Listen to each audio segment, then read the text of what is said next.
Blood clotting. Blood clotting क्या होता है?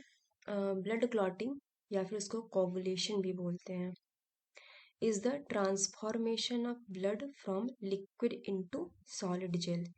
जब ब्लड ट्रांसफॉर्म हो जाता है लिक्विड से सॉलिड जेल में, उसको ही बोलते हैं क्या? ब्लड क्लॉटिंग या फिर coagulation. Normally, blood remain in its liquid form as long as it stay within the vessels. Normally जो ब्लड है हमारा वो हमेशा किस फॉर्म में होता है? लिक्विड फॉर्म में, जब तक वो रह सकता है ब्लड वेसल्स के अंदर। तो जब तक वो ब्लड वेसल्स के अंदर तब तक किस फॉर्म में है? वो लिक्विड फॉर्म में। If it is drawn from the body, जब वह बॉडी से निकलता है, it thickness and form a gel, तब वो थिक हो जाता है और जेल जैसा फॉर्मेशन बना लेता है, मतलब जेल जैसा बन जाता है। The gel is called clot. उस जेल को ही क्या बोलते हैं? Clot. It consist of network of insoluble protein fibre. इस क्लॉट के अंदर क्या क्या होता है? इस क्लॉट के अंदर होता है बहुत सारे इनसॉल्युबल प्रोटीन फाइबर का नेटवर्क, जैसे काइंड ऑफ ऐसा नेटवर्क प्रोटीन फाइबर का। अब उसको ही बोला जा रहा है फाइब्रिन। क्या बोला जा रहा है उसको? Fibrin. In which the formed element of blood are trapped. जो ब्लड एलिमेंट्स हैं वो इसी फाइब्रिन में आकर के ट्रैप हो जा रहे हैं, फंस जा रहे हैं blood elements. The process of gel formation called clotting coagulation is a series of chemical reaction. अब इतना आसानी से तो लिक्विड से जेल में कन्वर्ट नहीं हो पा रहा है, कुछ उसमें केमिकल रिएक्शंस चलते हैं, जब तब वो क्लॉट बनाता है, जो एक्यूमुलेट करता है फॉर्मेशन ऑफ फाइब्रिन थ्रेड्स। तो बहुत सारे ऐसे chemical series of chemical reaction चलते हैं जिसकी वजह से ये जो फाइब्रिन थ्रेड्स है वो क्या होता है? एक्यूमुलेट होते हैं। Blood clotting involves several substance known as clotting factor. अब जो ब्लड क्लॉट फॉर्मेशन में जितने भी सब्सटेंस का इन्वॉल्वमेंट है उसको क्या बोला जा रहा है? क्लॉटिंग फैक्टर, मतलब जो भी क्लॉट करने के लिए रिस्पॉन्सिबल फैक्टर्स हैं। These factors include calcium ion, उसमें कैल्शियम आयन भी एक फैक्टर है। सेवरल इनएक्टिव एंजाइम, कुछ इनएक्टिव एंजाइम्स हैं जो सिंथेसाइज्ड होते हैं किसके द्वारा? Liver cells, hepatic hepatocytes. Liver cells को बोलते हैं हिपैटोसाइट, जिससे कि कुछ इनएक्टिव एंजाइम भी सिंथेसाइज्ड होते हैं। And release into blood stream, जो कि ब्लड के अंदर रिलीज हो जाते हैं फिर वो enzymes and calcium ions and various molecule associated with platelets और रिलीज बाय डैमेज टिश्यू। और ऐसे बहुत सारे सब्सटेंस हैं, मॉलिक्यूल्स हैं जो प्लेटलेट से एसोसिएटेड है या फिर डैमेज टिश्यू से सिक्रीट हो रहे हैं, प्लेटलेट से सिक्रीट हो रहे हैं। द मतलब कौन कौन से अगर कुछ फैक्टर्स ऐसे हैं जो लीवर सेल्स कर रहा है सिक्रेट, जो क्लॉटिंग फैक्टर्स हैं, कुछ आपके डैमेज टिश्यू कर रहे हैं, कुछ प्लेटलेट्स कर रहे हैं।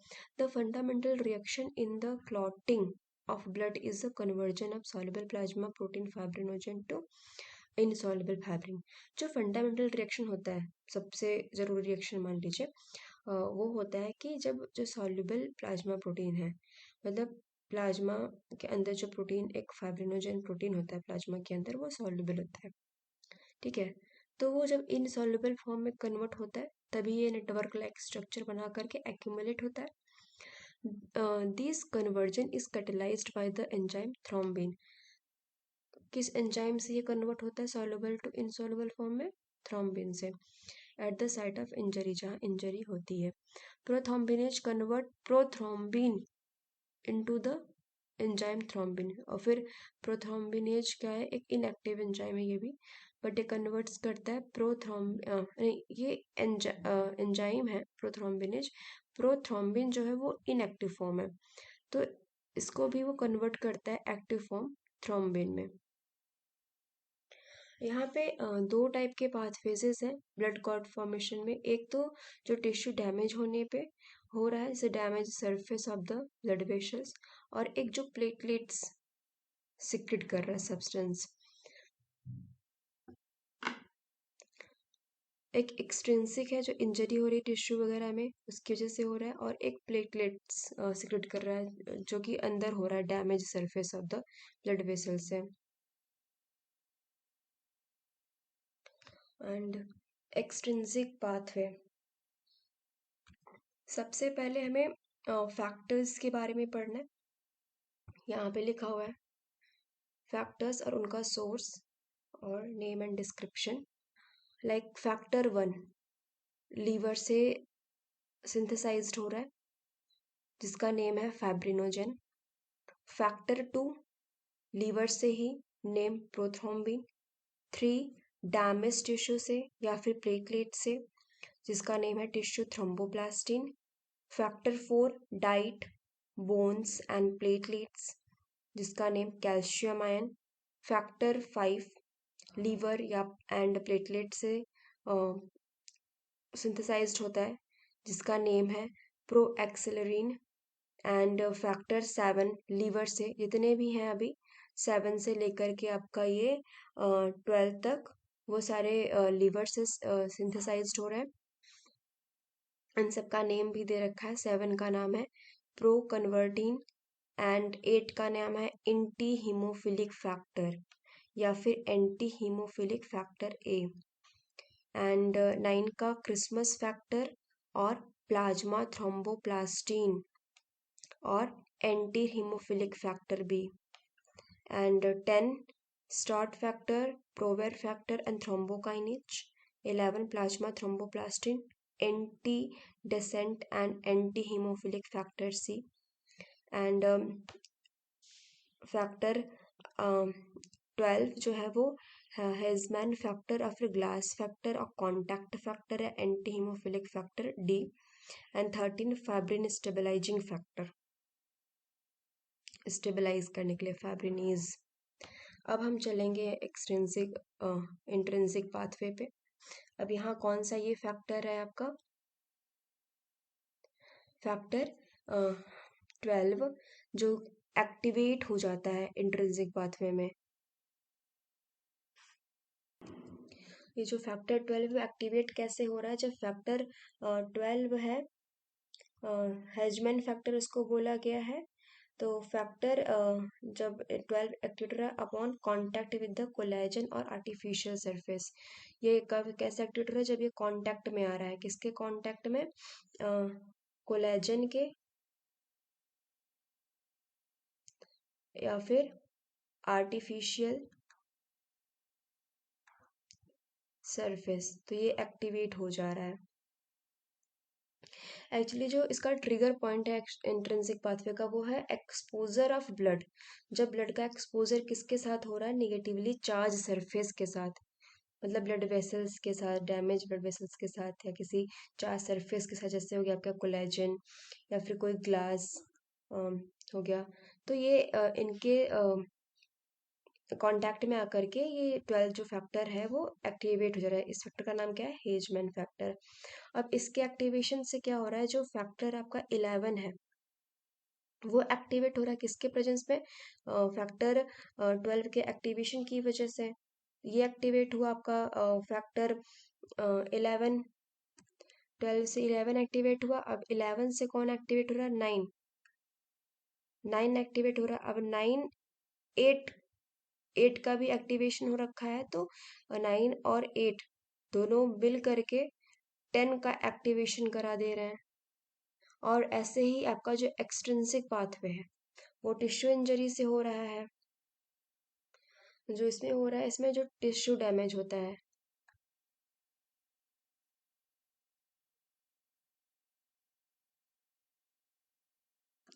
तो इसमें एंडोथेलियल इंजरी एक्सपोज करता है टिश्यू फैक्टर या फिर फैक्टर 3 के साथ फ्रॉम डैमेज सेल। क्या होता है इसमें, ये एक्टिवेट कैसे हो रहा है आपका ये 7 फैक्टर, जब क्या होता है, जो इंजरी हुआ जब, तो इंजरी क्या होता है वो एक्सपोज करता है, जो इंजरी की वजह से क्या होता है, एक्सपोज होता है किसके पास, एक्सपोजेस टू या फिर exposes tissue factor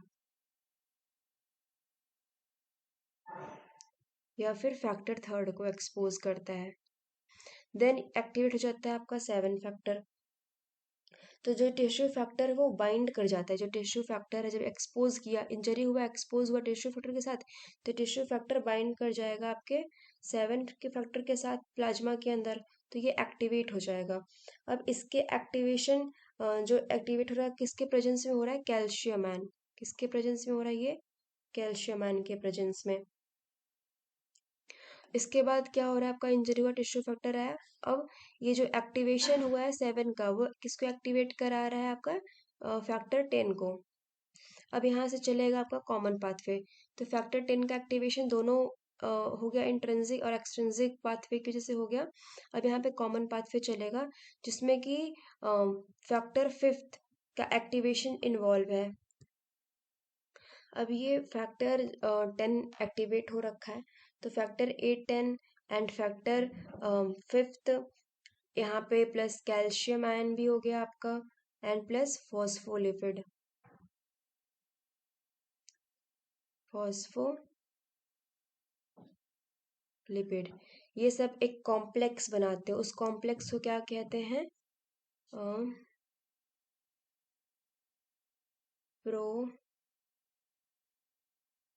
prothrombinase complex. कौन सा कॉम्प्लेक्स बनाते हैं, प्रोथ्रोम्बिनेज कॉम्प्लेक्स में कौन कौन सा है, factor 10 plus 5 plus calcium ion plus phospholipid. और ये कॉम्प्लेक्स क्या करता है, ये कॉम्प्लेक्स करता है कि प्रोथ्रोम्बिन को थ्रोम्बिन में चेंज करता है, मतलब फैक्टर 2 जो है उसको एक्टिवेट कर देता है। फैक्टर 2 का क्या नाम है आपका, प्रोथ्रोम्बिन। एक्टिव फॉर्म उसका होता है थ्रोम्बिन। अब ये थ्रोम्बिन क्या करता है, थ्रोम्बिन भी एंजाइम की तरह काम करता है। वो फाइब्रिनोजेन फैक्टर 1 को एक्टिवेट करता है। उसका एक्टिवेट फॉर्म होता है फाइब्रिन, फाइब्रिन बना लेता है। एंड अब ये फाइब्रिन क्या होता है, इनसॉल्युबल फॉर्म ऑफ प्रोटीन है। अब फाइब्रिन एक्टिवेट हो गया तो ये फैक्टर 13 के साथ मिलकर के, मतलब जो फैक्टर 13 होता है वो होता है आपका फाइब्रिन स्टेबलाइजिंग फैक्टर। ये क्या करता है, cross link fibrin strand forming a stable clot. ये क्या करता है, जो ये फाइब्रिन बना है उसको क्रॉस लिंक करता है, मतलब क्रॉस की तरह उसको लिंक कर देता है और क्या बना लेता है, एक स्टेबल क्लॉट बना लेता है।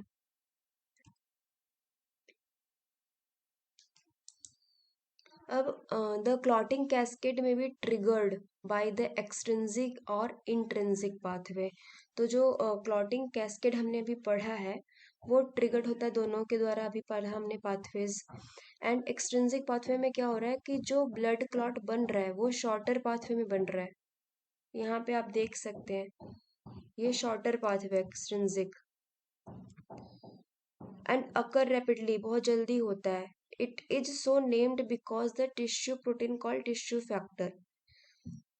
इसका it is so named because a tissue protein called tissue factor also known tissue thromboplastin और फैक्टर 3 ये स्टार्ट कहाँ से हुआ, जब ये टिश्यू फैक्टर के साथ क्या हो रहा है, यहाँ पे एक्सपोज कर रहा है इंजरी होने पे, तो ये स्टार्ट होता है। Leak into the blood from the cell outside, मतलब इसमें ब्लड का लीक हो रहा है, वो आउटसाइड ब्लड वेसल्स के जा रहा है, तो टिश्यू के कांटेक्ट में आ रहा है, देन ये पाथवे चल रहा है। In the presence of calcium, किसके प्रेजेंस में, यहाँ पे हमने पढ़ा कैल्शियम, ये calcium and thromboplastin begins a sequence of reaction ultimately activate clotting factor, and last में ये clotting factor 10 को एक्टिवेट कर दे रहा है। इंट्रिंसिक पाथवे में क्या हो रहा है, जो blood clotting is more complex, इसमें मोर कॉम्प्लेक्स फॉर्म में है then the extrinsic pathway, it occur more slowly. अब बहुत ज़्यादा कॉम्प्लेक्स फॉर्म है ये। पहले आपका 11 एक्टिवेट हुआ, फिर 12 एक्टिवेट हुआ खुद, फिर 11 को किया, 11 ने 9 को किया, 9 8 से मिल करके फिर 10 को एक्टिवेट किया, तो मतलब बहुत कॉम्प्लेक्स है और स्लोली हो रहा है ये। तो intrinsic pathway so named because its activator are either in direct contact with the blood. तो इसका इंट्रिंसिक पाथवे इसलिए नाम पड़ा क्योंकि जो एक्टिवेटर्स है वो किसके कांटेक्ट में आ रहे हैं, either in direct contact with blood, या फिर ब्लड के कांटेक्ट में डायरेक्टली आ रहे हैं, या फिर content within the intrinsic to the blood. Outside tissue damage is not needed, यहाँ पे आउटसाइड टिश्यू डैमेज का कोई ज़रूरत ही नहीं है, ये अंदर चल रहा है ब्लड वेसल्स के ब्लड के अंदर। If endothelial cells become damage, अगर एंडोथीलियल सेल्स डैमेज हो रहा है तो हो रहा है, blood can come in contact with collagen fibre, तो ब्लड किससे कॉन्टेक्ट, कोलेजन फाइबर के कॉन्टेक्ट में आ रहा है in the connective tissue around the endothelial of the blood vessels. Contact with collagen fibre activate clotting factor 12 which begin in the sequence of the reaction that eventually activate clotting factor X। यहाँ पे देख सकते हैं collagen fibre के contact में आया जब blood, तो यहाँ पे 12 एक्टिवेट हुआ, फिर 12 ने 11 को किया, 11 ने 9 को, 9 ने फिर 8 के साथ मिलके 10 को एक्टिवेट कर दिया। उसके बाद haemophilia is an inherited bleeding disorder. Haemophilia कैसा डिसऑर्डर है, inherited, in which the blood does not clot normally, जिसमें कि ब्लड नॉर्मली सही से क्लॉट नहीं हो पाता। The two main type of haemophilia A and B, haemophilia A and B occur due to the absence of blood clotting factor 8 and 9। मतलब कि जो हीमोफीलिया ए होता है वो किस वजह से हो रहा है आपका, जब 8 क्लॉटिंग फैक्टर अब्सेंट है। 8 कौन सा है आपका, यहाँ पे ये anti haemophilic factor, anti haemophilic factor A, and B किसकी वजह से हो रहा है, आपका 9 की वजह से। क्रिसमस फैक्टर भी बोल रहे हैं, प्लाज्मा थ्रोम्बोप्लास्टिन भी बोल रहे हैं।